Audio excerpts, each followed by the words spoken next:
Hey, Vanessa. How are you? So I'm very honored to talk to you. I've been excited about this chat ever since reading about what Citibank's doing in the startup way. So one of my first questions was really about how did you get involved in innovation? What's your background? I guess kind of accidentally, which might describe a lot of people in the room. My background is I've been out in Silicon Valley for about 18 years. And over the time that I've been out here, and maybe even before when I got my start in high school teaching, been fascinated with large-scale transformation, particularly of complex institutions or dealing with complicated problems. And I think in today's day and age, when change is happening so quickly and disruption is something that really hits everyone, all companies of any size, being able to pull on different threads from entrepreneurs, from innovators to figure out how can we all navigate, I just think is a fascinating challenge. So I guess is how I landed here. So what advice would you give somebody who's looking up to you and say, hey, I'd like to have a job like that someday? Be prepared to work a lot of hours. And I think the most important thing is really, don't ever lose your sense of curiosity. The core of innovation, the core of entrepreneurship is constantly being curious about why is something done this way? What do our clients need? How could we do it better? And if you're going to have sort of a couple characteristics, keep your curiosity and make sure that you're brave. Because making change isn't easy. Humans are generally, we like things to be sort of the same, and it's scary. And you have to remember that when you're in a position around innovation or trying to move things forward and make change, you're the person that often nobody really wants to see in the room because you're the person who's bringing a lot of ambiguity and a lot of questions. And so you need to figure out a way to do that sustains what people can hang on to, but helps propel things forward at the same time. Yeah, that's great advice. Make sure you're brave. Now tell us about your organization, Citi Ventures, that you lead. Sure. So Citi Ventures has been around for quite a while. We're really focused on a number of things, principally looking at what's happening outside the walls of the institution, bringing that into the company, and then figuring out how we can use that knowledge to serve our clients better. I think, many years from now, I think that people will look back at the definition of companies or the definition of institutions and realize that they were quite antiquated, right? When you think about the bank, I have a young son, and if I ask him to draw, where does mommy work, he draws what looks like a big house. And that's actually a pretty accurate description of how most of us think about the companies that we work in. We think about them as a single entity. But the reality is that that's not how companies function. Companies are quite permeable. They pull things in from the outside. They partner. They work across a network, not just across a single institution. And I think the principal purpose of Citi Ventures is always challenging how do we increase that permeability, how do we increase the ability to operate in that ecosystem, and in doing so really bring the best products and services to our clients. We do this through a couple of mechanisms. We run Citibank's venture capital arm. We run an innovation network that connects all of our labs globally, along with a number of other strategic partners. And we run a program called D10X, which we'll talk about a little bit, which is focused on how can we discover exponentially better products and services for our clients. Yeah, so tell us more about D10X and especially how did that come about? So it's been long in the making. We had a number of very visionary people at Citi Ventures years ago who had been talking with Eric Ries, with David Kidder, with others about how do we truly think about taking what works in entrepreneurial settings and bringing it into a large, complex organization. And so over a number of years, we piloted to see, would it even work at all? Or does a big organization essentially just squash that out? And I think that's something that bears pausing on because when you run a large company, there's a reason that most of the company functions in a way that stamps out variability, right? We, as a global financial institution, have a responsibility to do things that are predictable and repeatable. Mm-hmm. And are not experimental. I often say to people, when you're going into surgery and you're lying on the cot, with basically what feels like a piece of paper on top of you, you don't want your surgeon to come by and say, Hugh, I was thinking I'd try something new today. You want your surgeon to come by and say, Hugh, I have done this thousands of times, and I guarantee for you that you will get up and walk out of here this afternoon a better man than you are right now. And so a large institution functions that way for a reason. And we piloted D10X initially to try and understand, could we bring these principles of experimentation and learning and fast failure and starting small into a big corporation? We then scaled about 2 years ago. We really, sort of coming out of the pilot phase, decided that we thought we could make this work. And now at Citi, we have many, many hundreds of employees who are involved. We have close to 100 internal startups that are at some stage in the pipeline. We've started to launch things out into market. So it's been a journey, and we've learned along the way that there's no one-size-fits-all answer for this. Every company has a different culture. Every company has different norms. And every company has certain things that are intrinsic in their employee base that you can tap into. And it's not the same for any one of you out there. So we've had to learn along the way how to adjust what really works for us, what doesn't work for us, and how to keep the core but make sure that we're making adjustments as we go. So how do these internal startups get formed? So there are really two ways. One is people have ideas and they come and pitch to a growth board. But I would say that that's actually a relatively small number of the startups that we have internally. The majority of them come out of facilitated ideation sessions. And this took us a long time to figure out. At the beginning, we thought we could just run these sessions and we'd get ideas. But they were pretty focused on what was core to the business. And so what we've done over time is we've focused these ideation sessions. We call them Think Big sessions, but they're basically kind of 3-day, multidisciplinary, get a large group of people together.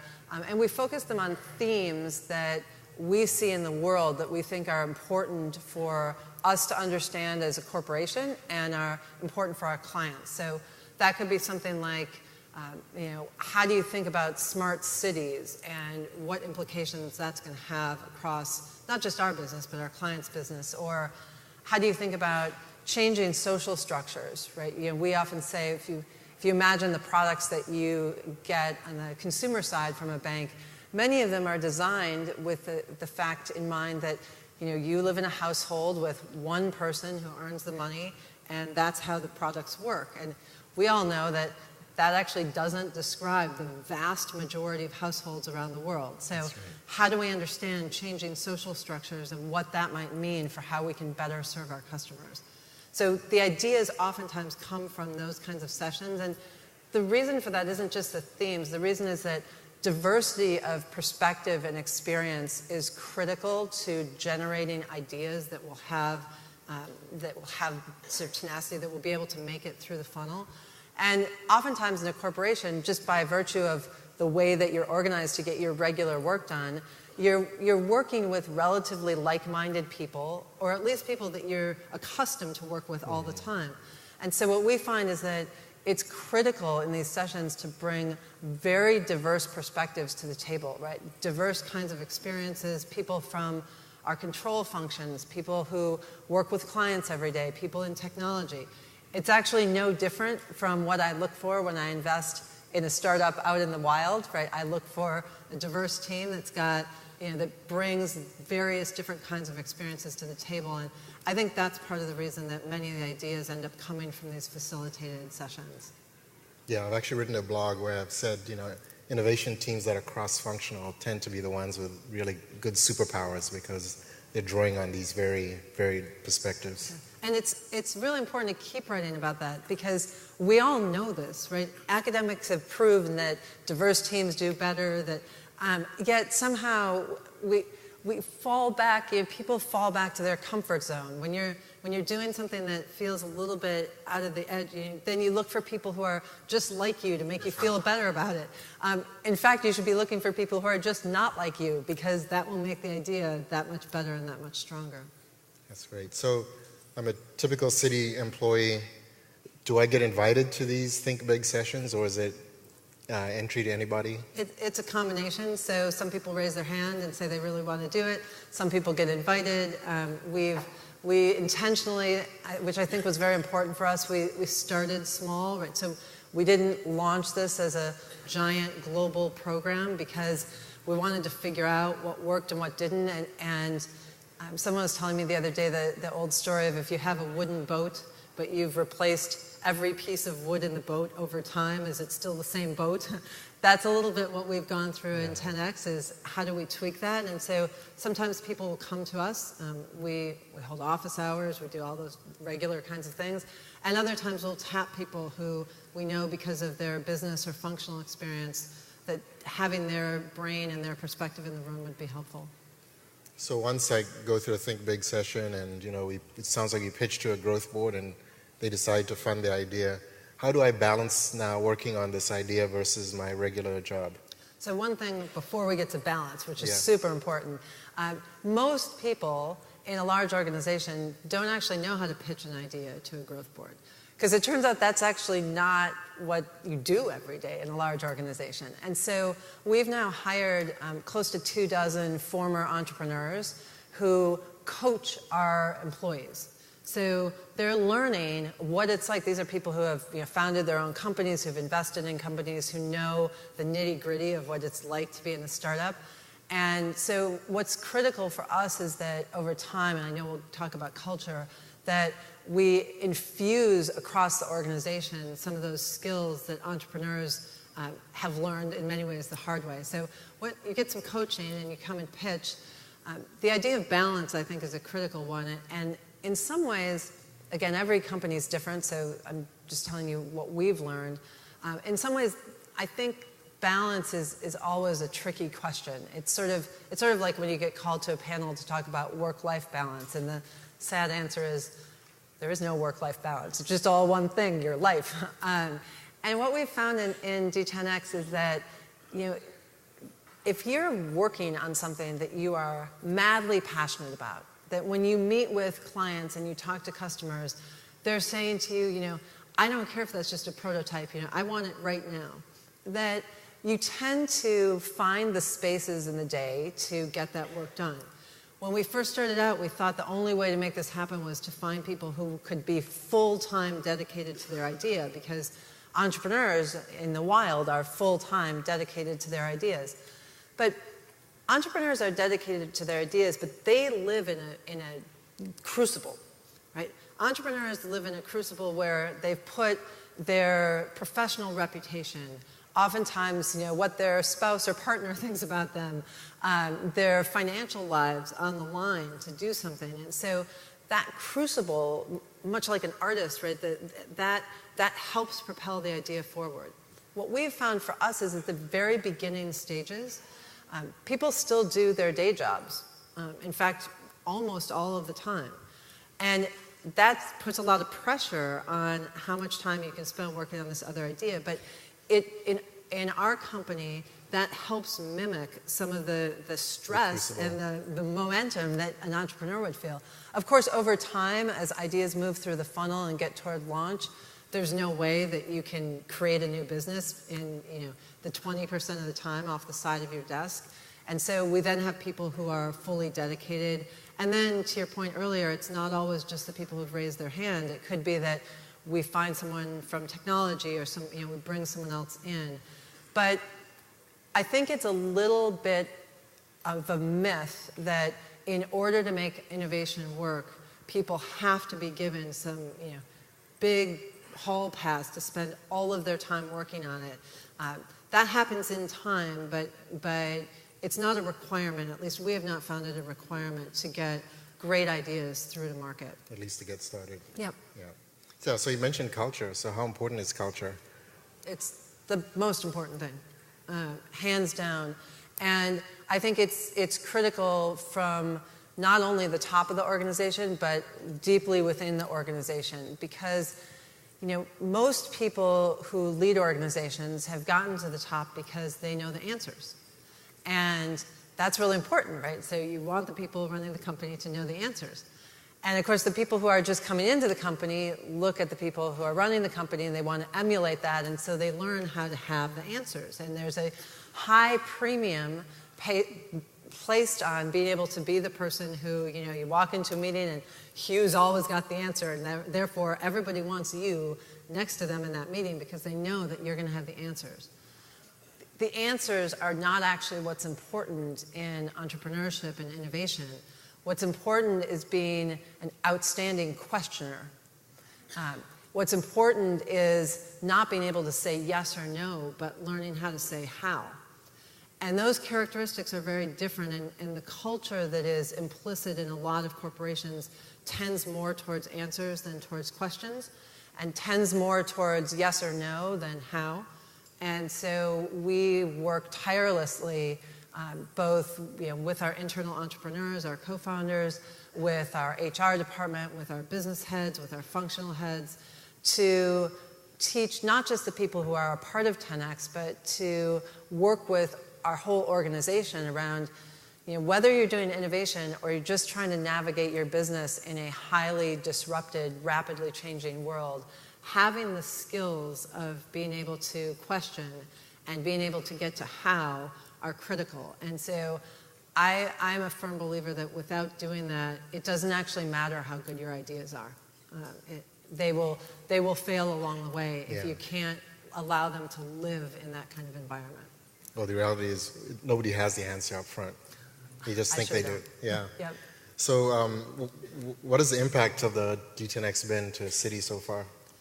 And so it's a great question, and we spend a tremendous amount of time making sure that we're not measuring activity, but we're measuring impact, which is perpetually difficult in innovation because things take a long time. And so it's a lot easier to say, we've had this many ideas than to say, these are the number of ideas that got to market, especially at the very beginning.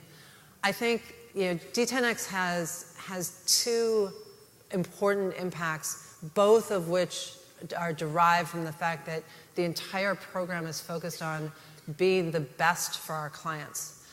One of those impacts is around culture. Right? It's a very different way of working. It's a very different way of collaborating, not only internally, but it's a different way of collaborating with our clients and with our customers. And so it's changed the way that participants think about their ability to affect the trajectory of the institution. People who've been at Citi for 6 months to people who've been at Citi for 35 years. We've got co-founders that span that amount of tenure. And for virtually all of them, it's an opportunity for their voice, for their idea, for their startup to change how we can serve our clients. And so I think that that's you heard all the work on culture earlier. I think that notion of empowerment is not just about making decisions. Empowerment is about feeling that your decisions have an impact on how you can serve the world. So that's one that we measure, that we're very pleased with, and it's an ongoing, that never ends. There's no done to that. And the second is, are we getting products and services in the hands of our clients that help them run their businesses better, that help them run their lives more effectively?